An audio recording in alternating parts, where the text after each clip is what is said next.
Көркем суреттеу құралдарының және бір түрі бұл метафора. Метафоралық ұсыл. Метафорада белгілі бір зат һәм құбылыстың түрі, белгісі, харекетлерінің ұсаслығына қарай сол атамаменен екінші бір затты аталуы.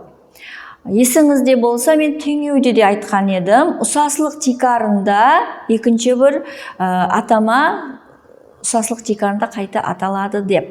Бірақ теңеуде дайдей тайте қосымтасы һәмде көмекші сөздер арқылы берілетін еді, ал метафорада болса, сол атама сол түрінде өзгерместен, ешқандай қосымта қосылмастан сол атамаменен екінші бір затқа қайта аталады. Мысалы, ұсаслық деген сөзді ядлап алың, метафорада ұсаслық болады.